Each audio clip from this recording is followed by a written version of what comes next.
कविवर, ऐसे अवसर जीवन में बार बार नहीं आते और फिर राजरानी को रुष्ट करने का परिणाम तो आप जानते ही हैं ना।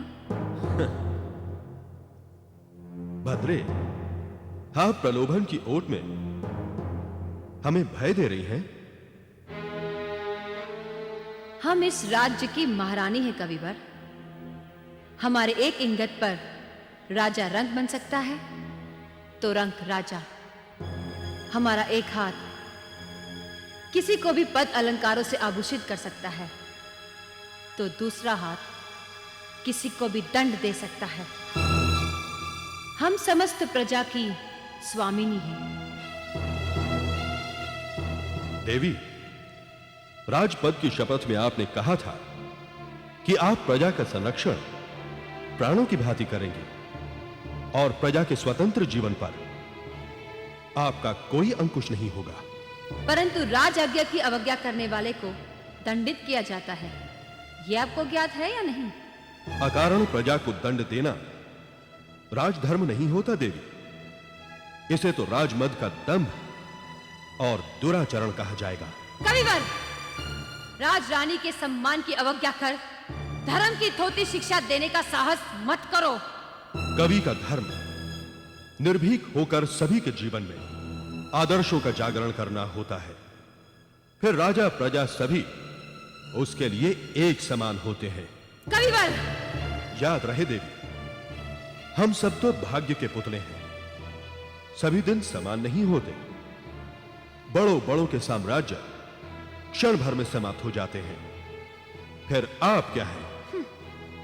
और जिस लक्ष्मी को पाकर आप इतनी दर्पती हो गई हैं, वो लक्ष्मी तो जीवन की नदी में उफन कर आई बाढ़ के समान आती है, परंतु जब उतरती है तो अपने साथ तटों को भी काट कर ले जाती है।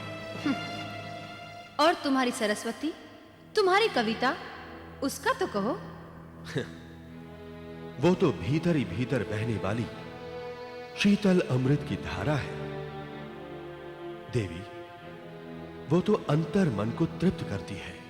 बिना लक्ष्मी के शरण गए ये कविता की कल्पना धारा को ज्येष्ठ मास की दोपहर की भांति तपती निर्धनता की ज्वाला सुखा डालती है।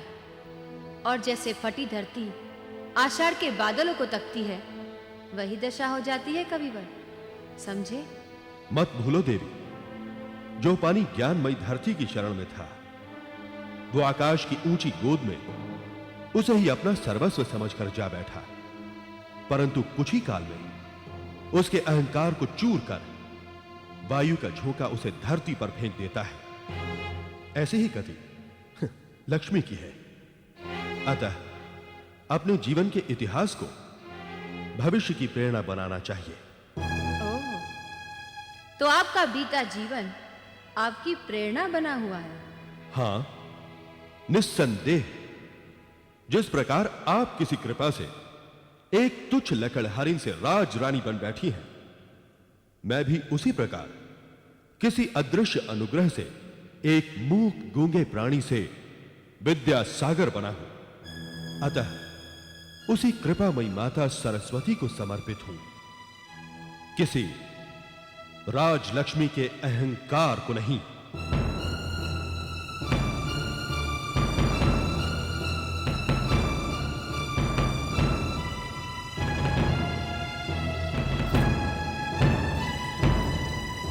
देवी, इस ज्ञान के दंभी ने आपके कोमल हृदय पर आघात किया है। इसे कठोर दंड दें। नहीं, राजलक्ष्मी को ज्ञान से खेलना आता है। इस आकर्षक ज्ञान को एक दिन अवश्य हमारे हाथों की कठपुतली बनकर रहना होगा। त्राहिमाम, त्राहिमाम, माता शक्ति त्राहिमाम, मुझ नारद की रक्षा कीजिए माता। अरे नारद, तुम इतने भयभीत क्यों हो? क्या हुआ? हमारे होते हुए तुम्हें किसका भय है? हे माता, जब आकाश में दो उल्का पिंड आपस में टकराते हैं तो सारी दिशाएं विषैले मेघों से अंधेरी हो जाती है। हाँ हाँ, सो तो है, परंतु अभी तो व्योम मंडल में उल्का पिंडों का कोई उत्पात नहीं हो रहा है, फिर क्यों भयभीत हो? मेरे भय का कारण माता लक्ष्मी और माता सरस्वती हैं। ये दोनों महाशक्तियां भीषण संग्राम की भूमिका बांध रही हैं। परंतु माते, आप न जाने क्यों नीलकंठ महादेव की भांति राग द्वेष के सारे विषों को पचाकर परम शांति की समाधि लगाए बैठी हैं। यही आश्चर्य है। नारद, आश्चर्य मत करो। मैं तो इसी अवसर की प्रतीक्षा कर रही थी। मैं तो परम शक्ति हूं। अपनी शक्ति का परिचय मैं शीघ्र ही दूंगी।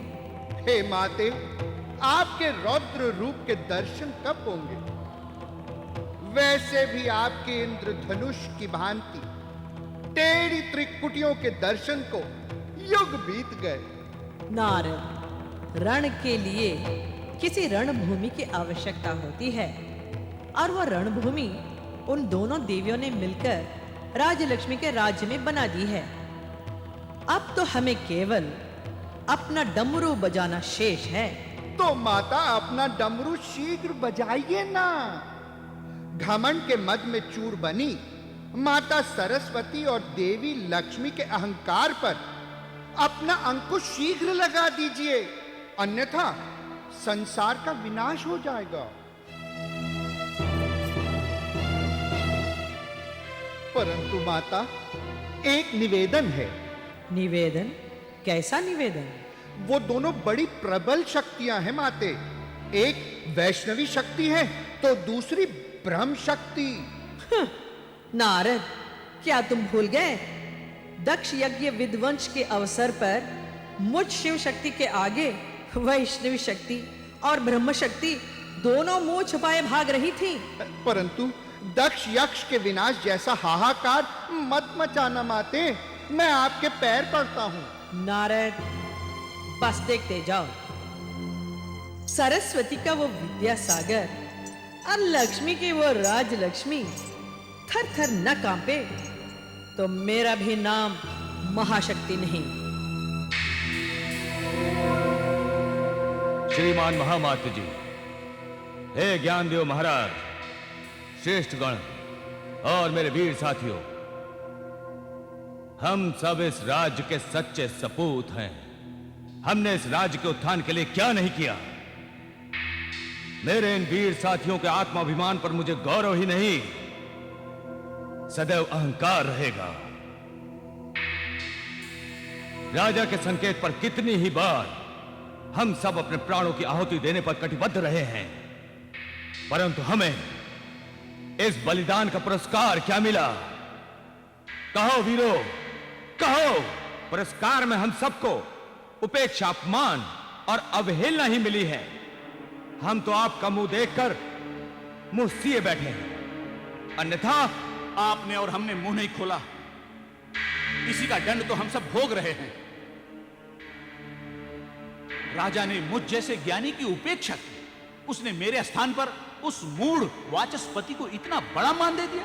आप ही कहिए, क्या वो उस योग्य था? हमारी छोड़िए, आप तो राजा के प्राण रक्षक हैं। होना तो ये चाहिए था कि राजा आपको राज सम्मान और पदक से सम्मानित करते। हे विद्वान ज्ञानदेव, उनके विनाश ने उनके नेत्रों पर पट्टी जो बांधी है, तभी तो इस मूढ़ मतिमन घूसट राजा ने हम सबका अनादर कर एक निम्न कोटि की लकड़हारन, जिसके कुल, वंश, माता, पिता किसी का आता पता नहीं, ऐसी असभ्य पतिता को हमारे परम पवित्र सिंहासन पर हठपूर्वक बिठा दिया। क्या यह हम सबका अपमान नहीं? सेनापति शूरसेन जी, हम आपके समक्ष तो अपना मस्तक झुका सकते हैं, परंतु उस लकड़हारन के समक्ष हम अपना मस्तक नहीं झुकाएंगे। नहीं, कदापि नहीं। कदापि नहीं। हमें प्रसन्नता है कि आप सब में क्रांति का आंदोलन आंदोलित हो उठा है। सच तो यह है कि उस कपटी राजा ने हमें राजपद देने का वचन देकर भी हमारे साथ विश्वासघात किया है। हमें भी ठीक यही विश्वास दिलाया था उस दुष्ट राजा ने। अब तो इस विश्वासघात का उत्तर राज क्रांति के रूप में होकर रहेगा।